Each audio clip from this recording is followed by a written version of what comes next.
On va résumer le chapitre 1 du livre Le cri de la mouette de Emmanuel Laborie. Ce chapitre s'appelle Confidence et on fait connaissance avec la narratrice, c'est-à-dire la personne qui raconte l'histoire, qui s'appelle Emmanuel Laborie, c'est le nom de l'auteur, donc on sait que c'est un livre qui est autobiographique. Une autobiographie, c'est quand une personne écrit un livre dans lequel il raconte sa propre vie. Donc, la narratrice commence en nous disant qu'elle a toujours trouvé que les mots étaient bizarres. Parce que pour elle, qui était une enfant sourde, c'était étrange de voir les gens bouger leur bouche pour faire des ronds, des cercles, des gestes différents. Vu qu'elle n'entendait pas les sons, elle ne comprenait pas ce que ça pouvait signifier.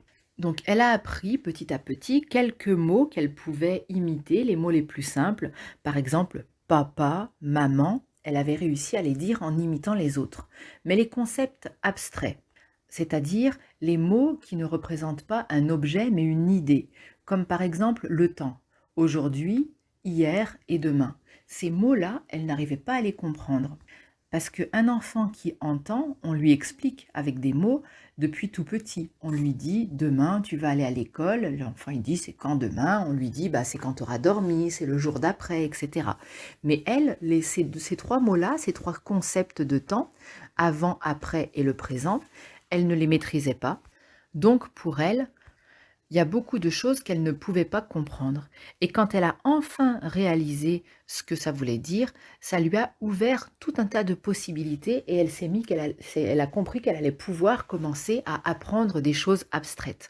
Elle avait 7 ans à ce moment-là et elle avait tellement soif d'apprendre qu'elle s'est mise à, à découvrir tout ce qui existait autour d'elle avec une grande curiosité qu'il ne l'a jamais lâchée. Donc ça veut dire que toute sa vie, elle est restée curieuse d'apprendre. Elle a ensuite décidé d'écrire un livre et beaucoup de gens lui ont demandé comment elle allait faire. Elle dit que pour le bac, le plus difficile pour elle, elle a réussi son bac, mais le plus difficile, ce n'était pas l'oral, parce que même si elle avait du mal à prononcer les mots, elle avait quand même suffisamment confiance en elle pour le faire, mais son rapport à l'écrit est compliqué parce qu'elle dit que pour elle, le français, c'est comme une langue étrangère. Sa première langue, c'est le langage des signes. Donc écrire un livre en français avec des mots, c'était quelque chose de compliqué. Il y a des gens qui lui ont dit qu'elle n'y arriverait pas, mais elle semble être une petite jeune fille très volontaire qui s'est dit, moi quand je décide de faire quelque chose, je le réussis et je vais jusqu'au bout. Et d'autres étaient simplement curieux et ils demandaient, mais comment tu vas faire pour l'écrire? Est-ce que tu vas demander à quelqu'un de l'écrire à qui tu raconteras ta vie à travers le langage des signes et lui les traduira à l'écrit, ou bien est-ce que tu écriras toi-même?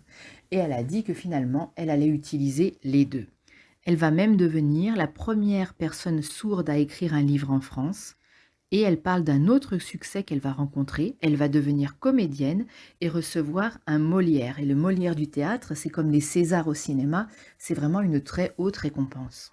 Et elle dit que ce livre qu'elle va écrire et qu'on va lire ensemble, c'est surtout un combat pour permettre aux personnes malentendantes d'utiliser le langage des signes pour communiquer et lutter contre le fait que ça sépare les gens.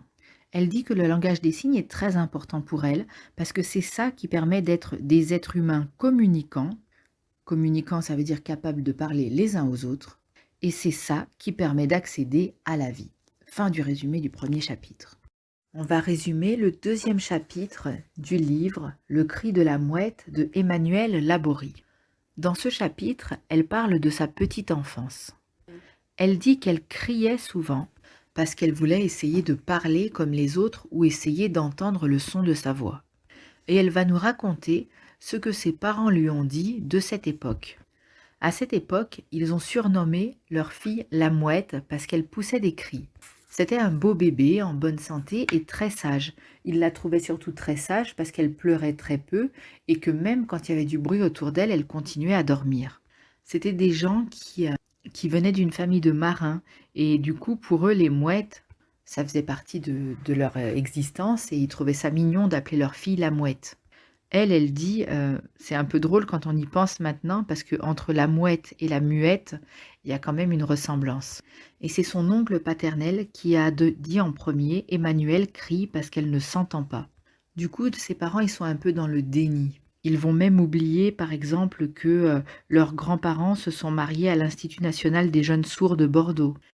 Et d'ailleurs que c'était quelqu'un de leur famille qui en a été le directeur. Et elle dit qu'au milieu de tout ça, elle criait. Et peut-être que dans un sens, elle criait pour faire taire cette indifférence et ce déni.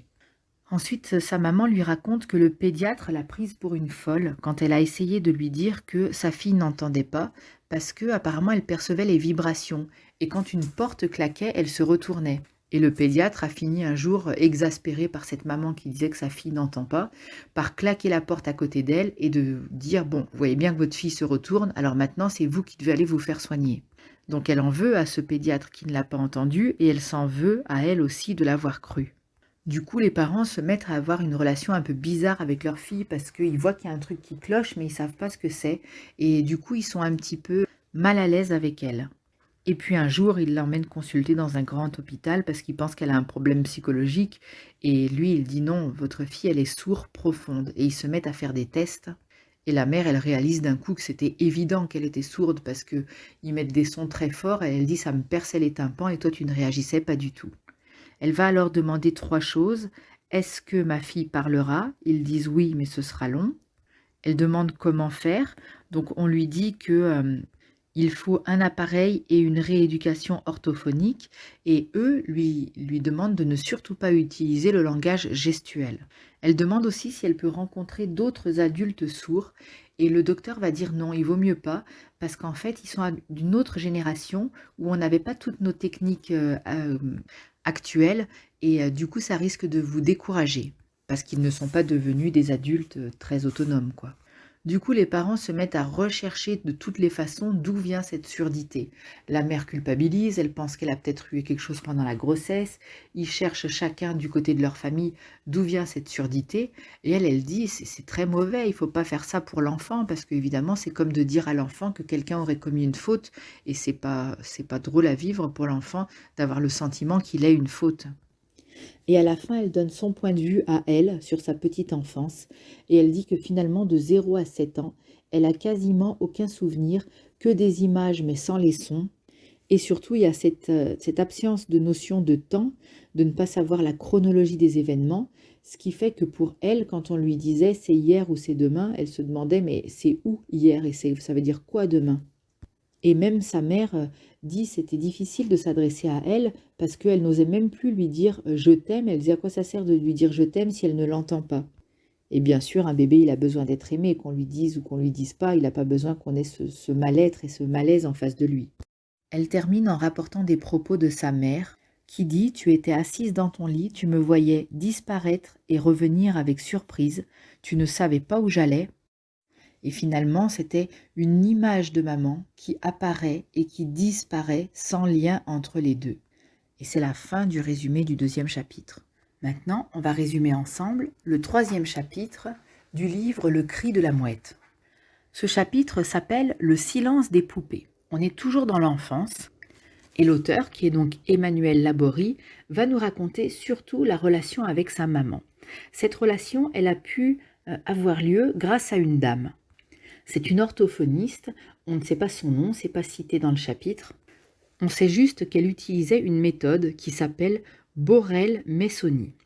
Et donc cette dame, elle a commencé à jouer avec Emmanuel quand elle était petite et à communiquer avec elle, lui apprendre entre autres les lettres A, B, C, en les faisant répéter et en les accompagnant avec des mouvements. Et ce petit travail, il a été très très utile pour une raison parallèle, pour une autre raison que simplement le fait d'apprendre les lettres. Ça lui a permis de montrer à la maman d'Emmanuel qu'elle pouvait communiquer avec sa fille. Parce que quand elle a appris que sa fille était sourde, ça lui a fait un choc et elle osait plus lui parler, elle osait plus s'adresser à elle. Mais en voyant la professionnelle, l'orthophoniste, qui le faisait, elle a recommencé elle aussi à communiquer avec sa fille. Et entre autres, ce qu'ils font beaucoup entre mère et fille, c'est que la mère saisit le visage de sa fille et le met en face du sien pour pouvoir lui dire des choses et attirer son attention. Elle dit que c'est un langage ombilical. Ombilical, ça vient du cordon ombilical, c'est ce qui nourrit le bébé quand il est dans le ventre de sa mère. C'est par là que passent les nutriments, les vitamines et tout ce dont a besoin le bébé. Et ben elle dit que leur langage, il est comme un cordon ombilical. Mais ça a un problème, un très grave problème. C'est que dans ce langage, qui semble comme ça un petit peu parfait, et ben dans ce langage, le père est exclu. Et le père, il le prend mal, parce qu'il voudrait pouvoir parler en direct à sa fille, mais il ne peut pas. Il doit toujours s'adresser à la maman qui elle-même explique à la fille ce que son père veut dire. Et dans l'autre sens, la petite fille, elle voudrait elle aussi pouvoir poser des questions à son père et lui parler, mais elle ne peut pas. Ensuite, il y a tout un passage où elle parle de ses poupées et elle les range de façon très ordonnée pendant beaucoup de temps, de façon très minutieuse. Et elle pense que c'est parce que elle vivait la journée des choses très compliquées qu'elle ne comprenait pas et que le soir, c'était une façon de remettre ses idées en ordre, de bien ranger ses poupées avant d'aller dormir. Ensuite, elle parle du silence et elle dit qu'en réalité, elle n'a jamais connu le silence parce qu'elle, elle invente des sons. Elle les invente par exemple avec des images, des lumières, etc. Et que le silence, la seule chose qu'elle voit comme étant le silence, c'est l'absence de communication et elle l'identifie à la couleur noire. Ensuite, elle va raconter un mal-être qui était lié à cette période, qui était dû au fait que, comme elle n'avait pas les mots, souvent il y avait des incompréhensions. Par exemple, quand ses parents disaient on va sortir, elle ne comprenait pas où ils allaient et quand est-ce qu'ils rentraient, ni même s'ils allaient rentrer un jour. Et pour elle, quand ses parents sortaient, c'est comme s'ils disparaissaient. Et de cette enfance, elle a oublié beaucoup de choses, mais elle garde des images très précises, par exemple de son logement. C'est là qu'on apprend qu'elle vivait dans une petite maison. Ils n'avaient pas beaucoup de ressources, ils étaient plutôt pauvres, on peut dire. Son père était étudiant en médecine et sa mère était institutrice. Mais elle a arrêté son travail pour se consacrer exclusivement à l'éducation de sa fille parce que ça demandait beaucoup d'attention. Et elle dit d'ailleurs, je reviens un petit peu en arrière, qu'il ne faut jamais laisser un enfant sourd seul parce que l'enfant ne sait pas ce qui se passe. Et du coup, c'est très très angoissant pour lui. Et ensuite, à la fin de ce chapitre, elle raconte qu'elle est tout le temps en train de solliciter sa mère, de lui demander son attention pour lui expliquer le monde, parce qu'en fait, il n'y a qu'avec sa mère qu'elle est capable de communiquer. Et elle raconte, entre autres, que quand elle va dans des dîners chez des amis, elle voit les gens parler, mais elle comprend rien de ce qu'ils disent, alors elle les observe, elle voit qu'il y en a qui n'écoutent pas, il y en a qui parlent en même temps, qui triturent quelque chose sur la table. Ils ne sont pas toujours dans la communication comme elle avec sa maman, les yeux dans les yeux, pour bien se comprendre. Elle raconte aussi un passage où elle voit que son père est fâché et elle veut savoir pourquoi et elle demande à sa mère pourquoi son père est fâché, mais sa mère ne sait pas lui expliquer et pour elle c'est très frustrant de ne pas pouvoir communiquer avec son père et son père lui de son côté aussi vit très mal cette distance qu'il y a entre lui et sa fille due au fait qu'il ne peut pas parler directement avec elle. Il y a encore deux petits paragraphes à la fin de ce chapitre. Un pour parler de ces appareillages, donc c'est des choses qui font entendre les bruits. Mais en fait, ce que ça a comme effet, c'est que ça fait entendre plus fort des bruits que elle entend déjà, comme les vibrations des voitures sur la route par exemple, mais pas le bruit des enfants qui jouent ni des personnes qui parlent. Ça, elle ne l'entend pas. Et du coup, ces appareillages, ils font amplifier tous ces bruits et c'est très dérangeant pour elle d'avoir toujours ces bruits-là dans la tête. Donc chaque fois qu'elle peut, elle débranche cet appareil. Et à la fin, elle termine par les paroles de sa mère. Et sa mère dit que l'orthophoniste et toutes les personnes qui les accompagnent disent « Ne vous inquiétez pas, elle va finir par parler ». Mais elle ne comprend pas, la maman, elle se dit « Mais comment ce serait possible qu'elle parle? Est-ce que ce serait une forme de magie ?» Et elle dit quand même, et on voit qu'elle a un rapport très fort avec sa maman, cette petite fille, elle dit quand même que sa mère souffre de se dire que sa fille vit dans un monde qui est différent du sien. Et c'est la fin de ce chapitre numéro 3. On va résumer ensemble le 4e chapitre du Cri de la mouette qui s'appelle Ventre et musique. Dans ce chapitre, Emmanuelle nous explique qu'elle différencie les entendants des sourds par le fait qu'il y en a certains qui portent un appareillage et d'autres qui n'en ont pas. Et elle commence à percevoir qu'elle est différente. Elle ne sait pas pourquoi, mais elle sent que ça rend ses parents très malheureux. Et ses souvenirs d'enfance sont très flous parce qu'en fait, comme elle n'avait pas des mots pour enregistrer ce qui se passait, pour pouvoir stocker ses pensées, et ben du coup, elle n'a que des souvenirs un peu comme des flashs. Et elle a pu découvrir le monde avant d'avoir un langage à elle qui s'est développé que plus tard. C'était ses yeux et son corps. Et dans ce chapitre, elle va nous expliquer comment, à travers les sensations de son corps, elle a pu rentrer en contact avec le monde extérieur. Par exemple, avec sa mère. Quand elle était enceinte, elle mettait la tête contre le ventre de sa mère et elle sentait qu'il y avait de la vie dans le ventre de sa maman. Mais par contre, évidemment, elle n'avait pas les mots pour expliquer des concepts abstraits et du coup, elle ne savait pas que c'était possible qu'il y ait un bébé à l'intérieur. Déjà, ça lui paraissait pas logique qu'il puisse y avoir une personne à l'intérieur d'une autre personne. Elle dit qu'elle aimait aussi écouter le ventre de son papa, parce qu'elle aimait bien quand il parlait, ça faisait une vibration, et ça la reposait, ça la berçait. Et son père, il avait une passion, il adorait la musique. Et il a décidé de toujours emmener sa fille dans les concerts. Et elle adorait ces moments où elle était avec son papa, parce que comme ça, ils étaient entre eux. Et ça faisait une connivence, ça faisait un lien entre eux. Et elle s'est mise à vraiment beaucoup aimer la musique. Elle dit que c'est très dommage d'ailleurs, parce que souvent, les enfants sourds, on les prive de musique, alors que elle se couchait par exemple par terre et sur le sol, elle sentait vibrer la musique quand les gens jouaient. Elle avait aussi un oncle qui était le frère de son papa qui jouait de la guitare. Et pour qu'elle puisse sentir les vibrations de la guitare, il lui a proposé quelque chose de très original et d'un petit peu marrant. Il lui a proposé de mordre le manche de la guitare pendant qu'il jouait. Et elle a adoré ça, elle a passé des heures à mordre le manche de la guitare pour la sentir vibrer.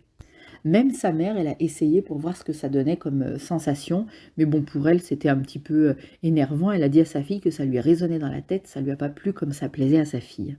Elle dit même encore quelque chose d'assez amusant. Elle dit que la guitare, aujourd'hui encore, elle a la marque de ses dents. Elle dit aussi avoir ressenti la musique en la voyant. Ça paraît un petit peu compliqué, mais par exemple, elle a vu chanter Maria Callas. Maria Callas, c'était une diva, elle chantait de l'opéra, elle chantait des choses absolument magnifiques qui ont bouleversé beaucoup de monde. Bon, moi, j'y suis pas très sensible, mais pour les gens qui savent apprécier la musique classique, c'était vraiment quelqu'un qui avait une grosse charge émotionnelle, qui pouvait faire passer beaucoup d'émotions à travers sa chanson. Et elle, en voyant chanter Maria Callas à la télévision, elle a ressenti à travers son regard, en la voyant, l'émotion de sa chanson. Elle dit que c'était exceptionnel parce que les chanteurs qui font des clips, ça ne lui crée pas du tout d'émotion. Au contraire, ça la fatigue parce que ça change très vite et certainement aussi parce que ça a quelque chose d'un petit peu artificiel. Elle adore, par contre, voir danser Michael Jackson. Elle dit que quand elle voit Michael Jackson qui danse, ça lui fait penser à de l'électricité. Et elle peut apprécier aussi les paroles des chansons, par exemple de Jacques Brel ou de Jean-Jacques Goldman. On voit donc que cette petite fille qui est en train de grandir, elle est capable d'éprouver des choses par d'autres canaux que l'audition, parce qu'elle n'entend pas, mais elle peut éprouver des choses en voyant et en ressentant à travers son corps. Il y a une autre chose qu'elle aime beaucoup et qui plaît beaucoup aux enfants sourds, et ça c'est un petit peu rigolo, c'est qu'elle aime aller en boîte de nuit. Alors on peut se demander en tant qu'entendant comment on peut aimer les boîtes de nuit quand on n'entend pas la musique, parce qu'évidemment nous ce qu'on apprécie c'est la musique, mais ce qu'elle aime c'est de pouvoir ressentir toutes les vibrations parce que la musique est à fond et ça ne dérange personne. Elle raconte que ce qu'elle aimait beaucoup, c'était se mettre devant les baffles de musique et danser complètement collée aux baffles qui envoient le son et qui font vibrer. Et elle dit que les autres qui étaient entendants, en la voyant comme ça danser collée aux baffles, ils devaient penser qu'elle était complètement folle. Et voilà, c'est la fin du résumé de ce chapitre 4. On va résumer maintenant le chapitre 5 qui s'appelle « Chat blanc, chat noir » du livre « Le cri de la mouette » de Emmanuelle Laborie. Dans ce chapitre, elle nous dit qu'elle se rappelle de son père qui l'a ramenée à la maternelle. Et elle se rappelle qu'à la maternelle, elle se mettait dans un coin et elle faisait des dessins. Elle faisait aussi beaucoup de dessins à la maison. On voit qu'elle est très complice avec sa maman. Elles dessinent toutes les deux pendant des heures. Elle regarde aussi la télévision avec sa mère et parfois elle va au cinéma. Et elle va raconter quelque chose qui s'est passé au cinéma d'un petit peu surprenant. Elle est partie voir Titi et Gros Minet et tous les enfants dans la salle ont rigolé parce que c'est un dessin animé humoristique. C'est un gros chat qui essaye toujours d'attraper un petit oiseau et le petit oiseau lui fait des pièges comme ça se fait dans les cartoons et chaque fois ça se retourne contre le chat qui tombe dans les pièges. Et elle se met à pleurer, à renifler et elle est complètement triste. Elle est triste pourquoi? Parce qu'elle n'a pas compris ce qui était drôle et elle trouve que tous les malheurs qui arrivent à ce chat sont très tristes. Et en plus, elle voit tous les autres enfants qui rient et elle les trouve cruels de rire ainsi des malheurs de ce chat. Du coup, elle va nous parler de deux chats, un chat blanc et un chat noir. D'abord, le chat blanc, c'est le premier chat qu'elle a eu quand elle était enfant. Elle l'aimait beaucoup et elle jouait beaucoup avec lui. Et même si elle le faisait tourner en l'air, si elle lui tirait la queue, si elle jouait, comme jouent parfois les enfants avec les chats, ce chat l'adorait et venait toujours vers elle. Et ce chat, il s'est ouvert le ventre en jouant dehors, parce que c'était un chat de la campagne, ils n'ont pas trop su comment, et son père, qui était docteur, l'a recousu pour le soigner, mais il ne s'en est pas remis et il est mort. Seulement, elle ne savait pas ce que c'était la mort, évidemment, parce que c'est un mot abstrait, et comme elle est sourde, tous les mots qu'on ne peut pas montrer avec les yeux, qui ne sont pas des choses concrètes, ils sont difficiles à comprendre. Donc les adultes lui ont fait le signe, lui ont expliqué que le chat était parti. Et pour elle, elle a compris que cette idée de partir, c'était un petit peu de mourir, et elle pensait qu'elle aussi, elle allait partir et mourir. Elle pensait même qu'elle ne deviendrait pas adulte, parce que pour elle, les adultes, ils étaient immortels. Ils partaient, ils quittaient la pièce et ils revenaient. Alors que les enfants, elle voyait plein d'enfants sourds autour d'elle, parce qu'elle était dans une école et dans des institutions où il y a des enfants sourds. Eux, ils étaient tous comme elle, mais ils n'étaient pas adultes. Et les adultes, ils étaient tous différents d'elle, ils étaient tous entendants, mais elle ne connaissait pas d'adulte sourd. Donc elle pensait qu'elle ne pouvait pas devenir un adulte et qu'elle allait seulement mourir, contrairement aux adultes qui, eux, ne mouraient jamais. Elle va raconter ensuite une anecdote. Elle va raconter qu'elle a essayé de faire quelque chose pour devenir un petit peu indépendante, c'est-à-dire pour un peu s'émanciper du lien qu'elle a très fort avec sa maman. Donc elle était chez des amis et sa maman était occupée, elle décide d'aller aux toilettes toute seule. Et pour elle, c'était difficile. Et d'ailleurs, dire le mot difficile, elle n'arrivait pas bien à le prononcer, elle disait c'est tifiti. Et pour elle, être indépendante, devenir libre, se séparer de sa maman, c'était précisément tifiti. Donc on voit qu'elle commence à apprendre à parler puisqu'elle connaît ce mot en imitant les mouvements de la bouche que font les adultes et surtout sa maman et l'école où elle va, j'imagine. Donc on revient à elle qui part aux toilettes toute seule et qui fait quelque chose avec le verrou. Elle a dû se coincer à l'intérieur. Et là, c'est la grande panique. Elle a hurlé parce que évidemment, elle n'entendait personne. Sa maman, elle était de l'autre côté de la porte. Elle était venue la rejoindre. Mais elle, qui vit dans un monde de silence, elle n'entendait pas les autres derrière la porte. Et pire que ça, elle ne savait pas qu'elle était entendue. Donc elle pensait que personne ne la trouverait jamais et qu'elle allait finir toute sa vie enfermée dans cette petite pièce de toilette. On voit qu'il y a beaucoup de choses qui sont très angoissantes quand on n'a pas les mots pour expliquer ce qui se passe et que du coup elle se faisait des idées qui la terrorisaient. Et ça a duré longtemps avant que sa mère ait eu une très bonne idée. Elle a mis un dessin sous la porte où elle a mis un enfant qui pleure barré et à côté un enfant qui rigole. Donc elle a très bien compris le message. Le message disait « il ne faut pas pleurer, il faut rire ». Sauf que ça l'a pas du tout rassurée, parce que elle dit que ce qu'elle aurait préféré, c'est avoir le dessin d'une porte ouverte, parce qu'elle pensait quand même toujours qu'elle allait finir sa vie dans les toilettes. Et le chapitre se termine par la libération, évidemment, elle n'a pas fini sa vie dans les toilettes. Dans le livre, un serrurier est arrivé et a ouvert la porte. Et elle dit qu'elle a été, certainement, elle a dû crier comme une mouette en colère prise dans la tempête. Et c'est la fin de ce chapitre 5. On va résumer le chapitre 6 du livre Le cri de la mouette. Ce chapitre, il s'appelle Tifiti, et on a compris dans le chapitre d'avant que pour elle, ça veut dire difficile. Donc elle raconte qu'après la maternelle, elle est allée dans une école spécialisée pour enfants sourds. Et là, elle a pu enfin se sentir bien parce qu'à l'école maternelle, sa mère était très triste qu'on la laisse dans un coin. Elle faisait simplement des dessins. Et la maîtresse, quand elle racontait des histoires, elle ne faisait pas venir Emmanuel avec les autres enfants. Et du coup, ça rendait sa mère triste. Elle-même, elle ne sait pas trop si elle était triste parce qu'elle ne se rappelle pas, mais elle pense que peut-être elle a fait un genre d'oubli volontaire pour ne pas se rappeler de moments difficiles. Ensuite, elle va raconter un problème qu'elle a eu avec son papa et c'est très intéressant. Elle raconte qu'elle était donc à la maternelle et elle se lavait les mains. Son père vient la voir et lui dit de se dépêcher de se laver les mains parce que lui, il veut partir.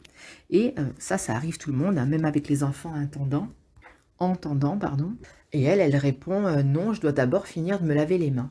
Et son père, soit parce qu'il est un peu fâché, soit parce qu'il n'a pas fait attention, du coup il s'en va en pensant que sa fille va le suivre et elle se retrouve toute seule. Et pour elle, se retrouver toute seule, c'est vraiment un drame, la panique, la catastrophe. Elle ne comprend pas pourquoi. Et après un temps qu'elle ne connaît pas, c'est peut-être que simplement le père il a fait 3 pas et qu'il a été l'attendre plus loin, mais elle, après ce temps qui lui a paru très long, quand elle retrouve son père, elle est en larmes. Et encore une fois, elle ne peut pas expliquer pourquoi elle pleure.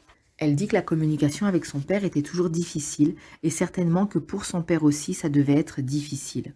Elle raconte encore 2 exemples qui se sont passés avec son père où ils ne se sont pas compris. Une fois où il lui demande si elle veut sa viande bien cuite ou pas trop cuite. Et elle ne comprend pas le concept de bien cuit ou pas cuit. Il essaye de lui l'expliquer en lui montrant le radiateur. Et elle comprend bien chaud ou froid, mais elle voit pas quel est le lien avec sa viande cuite ou pas trop cuite. Et à la fin, son père s'énerve parce qu'il n'arrive pas à se comprendre et puis il cuit la viande comme il veut. Et encore un exemple, c'est quand ils regardent un film tous les deux, le père et la fille, et il y a dans le film quelqu'un qui s'appelle Laborie, mais Laborie avec un E, alors que eux s'appellent Laborie avec un T. Et il essaye de lui expliquer en faisant des dessins, en dessinant les lettres, mais bien sûr, encore une fois, c'est quelque chose de très abstrait, surtout qu'elle ne sait pas lire à ce moment-là. Et elle ne comprend pas la différence entre les 2 noms, Laborie avec un E et Laborie avec un T. Et à la fin, elle finit par pleurer et elle dit c'est Tifiti. Et lui, il ne comprend pas ce mot-là. Et quand sa mère rentre, il dit mais qu'est-ce que c'est Tifiti? Et c'est sa mère qui traduit et qui dit c'est difficile. Elle raconte encore que, comme elle ne sait pas parler, quand le docteur vient, il la touche de partout jusqu'à ce qu'elle crie pour savoir où est-ce qu'elle a mal. Finalement, comme dit le titre de ce chapitre, il y a beaucoup de choses qui sont difficiles pour elle. Des choses aussi que font tous les enfants, un apprentissage qui est difficile pour tous les enfants et qui l'est encore plus quand on ne peut pas communiquer autant qu'on voudrait et se parler avec des mots pour expliquer les situations. Elle raconte avoir fait aussi des bêtises. Par exemple, elle boit du sirop, qui est un médicament, et comme elle trouve que c'est bon et qu'en plus c'est le docteur qui le donne, elle ne voit pas pourquoi elle en boirait pas. Et elle finit par se rendre malade parce qu'elle descend les bouteilles de sirop. Et personne ne lui a expliqué qu'on ne peut pas prendre un médicament sans l'accord du médecin et sous la surveillance d'un parent, parce qu'encore une fois, c'est des choses qu'elle n'arrive pas à comprendre. Ou encore, elle aime bien manger du saucisson et du coup elle en cache, elle l'appelle le tautiton et elle le cache à différents endroits dans sa chambre et parfois au milieu des draps. Elle va raconter enfin avoir un petit copain qui va à l'école avec elle et qui est aussi un enfant sourd. Et elle joue beaucoup avec lui. Il joue à des jeux d'imitation comme beaucoup d'enfants. Il joue à Goldorak. Alors pour les plus jeunes, Goldorak c'était un dessin animé quand moi qui ai 40 ans j'étais enfant, donc un dessin animé qui doit dater d'une bonne trentaine d'années. Je ne crois pas que ça existe toujours, je ne pense pas que ce soit diffusé. Donc, il regardait des dessins animés et il reproduisait ce qu'il voyait à la télévision en jouant. Il reproduisait aussi la vie des parents, il jouait au papa et à la maman. Et elle ne savait pas trop la différence entre un garçon et une fille. Et elle a eu besoin de visualiser, elle a dû demander à son copain de lui montrer un zizi pour faire la différence entre un garçon et une fille. Donc elle dit que finalement tous ces concepts, ils sont difficiles à apprendre même pour un enfant entendant, la différence entre les garçons et les filles, la différence aussi entre vivant ou mort ou le concept d'âme. Elle dit l'avoir compris en regardant un film où il y avait des parents qui disparaissaient et puis on les retrouvait à la fin du film et elle pensait que leur âme avait quitté leur corps et qu'ils étaient revenus après. Elle pense aussi qu'elle va pas devenir adulte. Elle croit toujours que les enfants sourds ne deviennent jamais adultes et elle pense qu'elle va partir, c'est-à-dire mourir, disparaître avant d'être adulte, mais alors qu'elle aura une deuxième vie où elle sera entendante, qu'elle reviendra dans le corps d'un bébé entendant. Elle termine avec une dernière anecdote. Elle a vu un gros chien avec son maître et le chien était très sympathique. Elle a pu le caresser, jouer avec. Et un jour, elle retrouve le même chien sans son maître dans la voiture. Donc elle va vers le chien, elle ouvre la portière et le chien, qui devait s'imaginer qu'il gardait la voiture certainement, devient très agressif. Il aboie, il court derrière elle et il finit par la mordre. Et du coup, son père, qui est médecin, va vouloir lui faire une piqûre antitétanique, je suppose. Et sa mère, elle, ne veut pas, elle veut surtout rassurer sa fille. Et pendant que la fille hurle, elle voit autour d'elle les parents qui parlent et elle s'imagine un endroit pour se mettre en sécurité. Et cet endroit, ce serait chez ses grands-parents maternels. Et c'est comme ça qu'elle s'est rappelée d'eux en les identifiant à cette image de chien parce que elle se rappelle de ses grands-parents comme un endroit sûr où on peut se protéger quand on s'est fait mordre par un chien. C'est un peu rigolo parce qu'on voit bien que le père et la mère n'ont pas la même conception de l'éducation et que parfois, du coup, elle a le sentiment que le père est plus dur parce que pour lui la communication est difficile et il entend bien qu'un enfant, même s'il fait un caprice, quand il a besoin d'une piqûre, il faut lui donner, que même si elle n'a pas fini de se laver les mains, elle doit se dépêcher. Et elle est aussi très obstinée et c'est peut-être grâce à ça justement qu'elle a réussi à faire plein de choses, à écrire ce livre, à avoir une vie de comédienne. C'est peut-être grâce à ce caractère-là, mais évidemment ça se fait pas très facilement. Elle dit elle-même que chaque fois qu'elle veut s'opposer, comme elle ne trouve pas forcément les mots pour le faire, elle finit par partir. Mais pas mourir hein, cette fois, simplement s'enfuir. Et elle dit que c'est ce caractère obstiné, il était peut-être dû au fait qu'elle était enfermée dans un silence et que ça l'a accentué, mais c'est peut-être aussi, et très probablement, son caractère naturel à elle, parce qu'évidemment tous les enfants sourds ne sont pas pareils, ils sont comme tous les enfants entendants, c'est-à-dire ils sont tous différents les uns des autres. Voilà, c'est la fin du résumé du chapitre 6. On va résumer le chapitre 7 du livre Le cri de la mouette de Emmanuelle Laborie.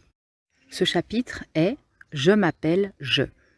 Elle commence par expliquer comment on lui a appris à dire son nom, mais c'était très difficile parce qu'en fait, pour apprendre aux personnes sourdes à parler, ils essayent de les faire imiter la position de la bouche en regardant les autres et les vibrations en mettant la main sur le cou de l'éducateur qui prononce les mots. Évidemment, c'est très difficile. Il y a des choses comme le R qui sont plus faciles, mais par exemple, le CH, elle n'a jamais réussi à le faire. On voit aussi que dans le chapitre précédent, quand elle parlait de l'appareil auditif qui lui permettait de percevoir uniquement quelques bruits, c'était très désagréable pour elle. Et on a le même sentiment quand on lit ce chapitre que essayer de répéter des sons, c'était extrêmement difficile pour elle. Elle dit qu'il y a même des enfants sourds qui n'y arriveront jamais. Elle a bientôt 7 ans et elle a à peine le niveau d'un enfant de maternelle d'un point de vue scolaire. Sa maman attend un bébé qui sera sa petite sœur et son père écoute la radio. Et c'est dans ce contexte-là qu'ils vont apprendre quelque chose qui va révolutionner la vie d'Emmanuelle. Ils vont entendre parler Alfredo Corrado. Ce monsieur, il a été à l'université, il a appris plein de choses grâce à la langue des signes. Et il parle à la radio en faisant des signes et quelqu'un d'autre interprète. C'est une grande révélation pour le papa d'Emmanuelle qui est médecin et ça a sur lui un double impact. D'un côté, il est très heureux parce que d'un coup, il comprend que sa fille pourra étudier, sa fille pourra communiquer avec le reste du monde, sa fille va pouvoir avoir une vie dans laquelle elle pourra interagir avec d'autres personnes et surtout avec lui. Donc le papa est très heureux. Mais en même temps, il est en colère. Il est en colère parce que personne ne lui en a parlé de la langue des signes. Je ne sais pas à quelle époque se situe ce livre, parce que maintenant tout le monde connaît la langue des signes, hein, même les personnes qui ne sont pas sourdes. Tout le monde ne sait pas la parler, évidemment, mais tout le monde sait que ça existe et que les sourds peuvent communiquer en faisant des gestes avec les mains. Et d'ailleurs, tout le monde peut l'apprendre, même sans être sourd, si on le souhaite. Il paraît que même des fois, c'est bien pour certains enfants qui ont plus de mal à parler, à avoir accès au langage. Ils arrivent des fois mieux avec les mains. Bref, pourquoi est-ce qu'il est en colère? Parce qu'on l'a obligé à faire tout un tas de choses, à faire des vocalises, répéter les sons, etc. On a obligé la petite Emmanuelle à faire ça. Et pour le père, c'était très décevant parce qu'elle n'avançait pas vite et parce que ça ne lui permettait pas de communiquer avec sa fille. Donc sa mère, qui est enceinte, la mère d'Emmanuelle, ne veut pas l'accompagner dans cette université de Vincennes parce qu'elle a peur d'avoir des faux espoirs. Elle a fait tellement de choses pour sa fille, c'est elle qui s'en occupe au quotidien. Et elle ne veut pas s'investir là-dedans, elle est en fin de grossesse, elle est fatiguée, elle n'a pas envie d'y croire parce qu'elle a peur. Du coup, c'est son père qui va emmener Emmanuelle là-bas et ça va créer un vrai lien entre eux. Il va rencontrer un sourd et un entendant qui communiquent grâce à des gestes. Emmanuelle va voir ça et elle va être subjuguée de voir une personne sourde qui s'exprime et qu'on comprend, et ainsi que d'avoir la perspective de pouvoir parler au monde et avoir des réponses à ses questions. Parce que elle, pour parler, elle peut parler quasiment que avec sa mère grâce à leur langage qu'elles ont inventé toutes les deux, qu'elle appelle le langage ombilical, mais elle ne peut pas parler avec les autres personnes et quand elle a des questions, ces questions restent sans réponse. On sait qu'il y a un âge, hein, tous ceux qui sont mamans ou même ceux qui ont des petits frères, des petites sœurs ou qui ont côtoyé des enfants qui sont à la maternelle, ils adorent poser des questions, ils ont tout le temps plein de choses à demander et il faut se rendre compte que Emmanuelle, elle ne pouvait pas parler, donc toutes ces questions restaient sans réponse, sauf quand elle avait sa mère à côté d'elle et sa mère était la seule personne à pouvoir lui répondre. Évidemment, c'est très frustrant. Elle découvre aussi au passage qu'il y a des adultes qui peuvent être sourds et elle comprend enfin qu'elle ne va pas mourir en étant enfant. Elle découvre qu'il y a des adultes sourds qui ne portent pas d'appareil, ça en encore, elle ne le connaissait pas. Et elle va faire une comparaison qui est très intéressante. Elle dit, c'est comme si vous élevez un petit chat au milieu des chiens. Le petit chat, il pourra faire quelques petites choses comme les chiens. Il saura peut-être communiquer quelques émotions essentielles, faire comprendre je suis agressif ou au contraire je suis calme. Peut-être qu'il saura faire comprendre j'ai faim ou j'ai soif, mais il ne communiquera jamais avec les chiens de la même façon qu'il aurait pu communiquer au milieu des chats. Et elle dit que tenir un enfant sourd isolé d'autres personnes sourdes, enfants et adultes, c'est un peu comme de le condamner à être un chat au milieu des chiens. Il a besoin d'avoir d'autres personnes comme lui qui sont sourdes pour voir déjà que les adultes sourds ça existe et pouvoir se projeter dans le futur. C'est aussi à ce moment-là qu'elle a appris que Emmanuel, c'était je, qu'elle a réalisé qu'elle était quelqu'un. Parce qu'avant, elle disait Emmanuel fait ceci, Emmanuel fait cela, comme le font beaucoup les petits-enfants, tout petits, quand ils n'ont pas vraiment compris, comme si elle avait quelqu'un qui habitait en elle. Et d'un coup, elle a découvert qu'elle était quelqu'un et qu'elle allait pouvoir avoir une vie. C'est drôle de lire ce récit parce qu'elle, elle l'a compris à l'âge de 7 ans et c'est très tard, mais c'est quelque chose qui fait partie du processus des enfants, évidemment plus petits, vers 2-3 ans. Et elle, qui était déjà quelqu'un qui pense et qui réfléchit, elle n'avait pas encore compris ça. Plus tard, sa mère lui dira que quand elle a découvert le langage des signes et la possibilité d'avoir accès à l'éducation, tout ce monde, cette culture de personnes sourdes qui vivent entre elles et qui communiquent, ça lui a fait peur. Elle a eu peur parce qu'elle s'est dit « j'ai fait quelque chose de mal, je me suis trompée ». Pendant 7 ans, j'ai privé ma fille de toute cette possibilité et elle aurait pu vivre beaucoup mieux. Elle dit que les médecins lui ont dit avec un appareil et la rééducation, un jour elle parlera. Or, Emmanuel dit c'est faux. Il y a beaucoup de sourds qui ne pourront jamais parler, ils n'arriveront pas à apprendre à faire des mots parce qu'ils ne les entendent pas tout simplement. Elle dit mais par contre, les médecins ont affirmé le contraire et le père de Emmanuel dit même, j'ai même eu l'impression qu'on m'avait dit quasiment que ma fille allait entendre parce qu'ils lui ont dit voilà qu'elle allait lire sur les lèvres, qu'elle allait parler et en gros c'était quasiment comme si elle allait devenir comme tout le monde. Mais ça c'est pas la réalité. Par contre ce qui est la réalité c'est qu'elle peut trouver un monde dans lequel elle saura communiquer avec les autres et ça c'est quand même déjà super. Et c'est comme ça que se termine le chapitre 7. Avec Emmanuel c'est un peu comme si elle était née ce jour-là, parce que là, vraiment, elle se rend compte qu'elle a des perspectives d'avenir. Fin du résumé. On va résumer le 8e chapitre du livre « Le cri de la mouette ». Ce chapitre s'appelle « Marie, Marie ». Et on découvre tout de suite au début de la lecture que sa petite sœur est enfin née, et évidemment, elle s'appelle Marie, comme le titre du chapitre. Emmanuelle, elle rencontre plusieurs problèmes. Déjà, un problème pratique, elle n'arrive pas à oraliser. Oraliser, ça veut dire parler en faisant des sons, comme le font les gens qui sont entendants. Donc, elle essaye de s'entraîner à prononcer le nom Marie, mais c'est très difficile pour elle. Elle essaye aussi de l'écrire pour mémoriser les lettres, mais c'est un exercice auquel elle n'est pas très forte.